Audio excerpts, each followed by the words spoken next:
नमस्ते एवरीवन, मेरा नाम है सृष्टि और मैंने मुगलसराय जैसे छोटे से शहर में रह के आईआईटी जेईई जैसे एग्जाम को क्लियर किया। उसके बाद मैंने कैट और जैट भी क्वालिफाई किया और मैंने आईआईटी पटना और एक्सएलआरआई जमशेदपुर से अपनी बीटेक और एमबीए की डिग्री ली। इस बीच मैंने SSC, CGL, RBI grade B और यूपीएससी जैसे एग्जाम के प्री लेवल्स भी क्वालिफाई किए। इस टॉपिक पे मैंने बहुत सारे वीडियोस बनाए हैं, बहुत सारे पोस्ट लिखे हैं मैंने लिंक्डइन पे, जिससे आप सबका बहुत सारा प्यार मिला है।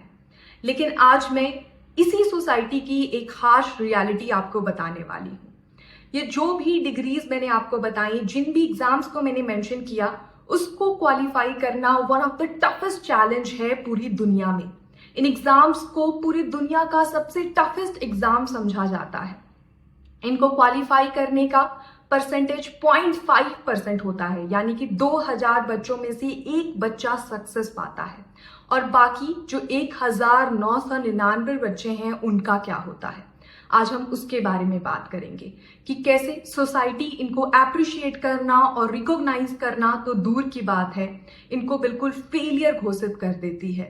इनके बात की कोई वैल्यू नहीं होती है, इनकी डिसीजन मेकिंग को खत्म कर दिया जाता है और इनको डीमोटिवेट किया जाता है लाइफ के लिए, जिस वजह से ये अंडर कॉन्फिडेंट होते हैं और लाइफ की बाकी चैलेंजेस में भी इतना अच्छा परफॉर्म नहीं कर पाते हैं।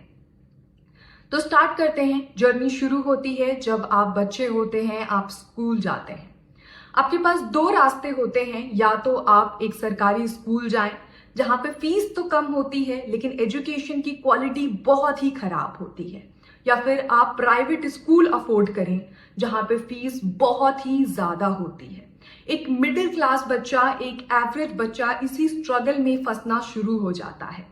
मैं 9वीं क्लास तक एक सरकारी स्कूल जाती थी, फिर मुझे रियलाइज हुआ कि अगर मुझे एक अच्छी जिंदगी जीनी है, अगर मुझे इंग्लिश बोलना आना चाहिए, मुझे कॉन्फिडेंट होना है, तो मुझे एक प्राइवेट स्कूल का सहारा लेना पड़ेगा।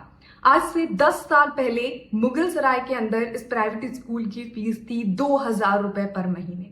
तो अभी के समय में क्या रेट्स चल रहे हैं ये आप इमेजिन कर सकते हैं।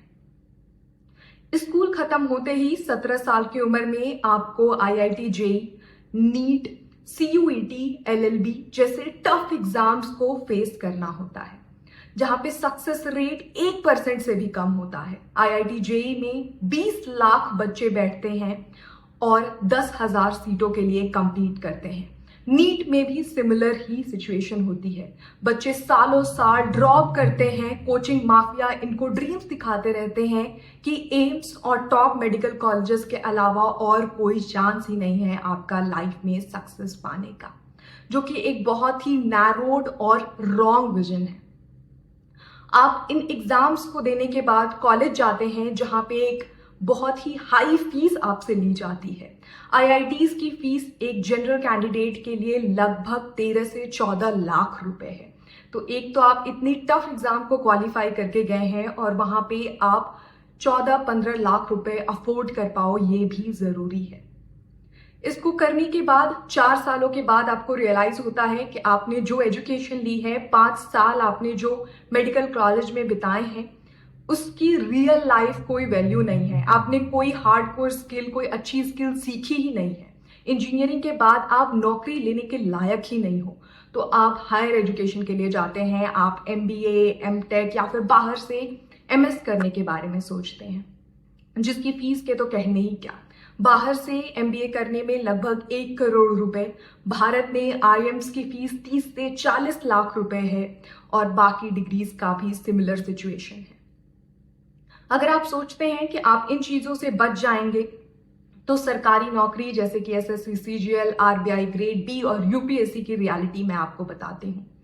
एसएससी में 20 लाख बच्चों ने फॉर्म भरा था पिछले साल, 3 से लेके 4000 सीटों के लिए, और इसमें भी जो वेंडर था उससे फ्रॉड का केस सामने आया था, जिस बच्चों से बहुत सारे बच्चों के एग्जाम छूट गए थे, क्वेश्चंस की क्वालिटी बहुत खराब थी और बहुत सालों में फ्रॉड का केस भी सामने आया है फाइनल रिजल्ट शीट के अंदर। जो बच्चे मेरिट लिस्ट में अपना नाम नहीं बना पाते हैं, 5-10 नंबरों से उनके एग्जाम छूट जाते हैं, तो वो बार बार इसी लूप में फंसे रहते हैं। 5 साल 10 साल लोगों को मैंने इन एग्जाम्स के पीछे बर्बाद करते हुए देखा है। यूपीएससी में 10 लाख बच्चों के लिए 1000 सीट है। आरबीआई की बात करते हैं, इस साल 250 सीट आरबीआई ने वैकेंसीज अनाउंस की थी, जो कि आप भारत जैसे देश के लिए कितनी कम नंबर ऑफ सीट हैं ये आप बस इमेजिन कर सकते हैं। तो वो बच्चे जो सालों से इस एग्जाम में लगे हुए थे, जिन्होंने इकोनॉमिक्स, जीके और मैथमेटिक्स की बेस्ट तैयारी की थी, अब उनको compete करना है इन 250 सीटों के लिए। ये जो पूरा सिस्टम है इसके ऊपर कोई भी सवाल नहीं उठाता है। हम बस जो बच्चे ये एग्जाम्स नहीं कर पाते हैं उनको ह्यूमिलिएट करने और उनको डीमोटिवेट करने के पीछे पड़े रहते हैं। और जो बच्चे मेहनत करते हैं, जो बच्चे लक के भरोसे या फिर सारी कंडीशंस आपके सपोर्ट में हो, आपके पास फाइनेंसेस हो, उस सपोर्ट की बदौलत इन एग्जाम्स को क्रैक कर जाते हैं, उनको हम भगवान के बराबर समझते हैं अपने सोसाइटी में। तो ये जो हमारा डुअलिटी है, ये जो हमारी गलतियां हैं, इस वजह से हम सही सवाल पूछना भूल गए हैं। That's pretty much about it. Hope it was helpful. Thank you.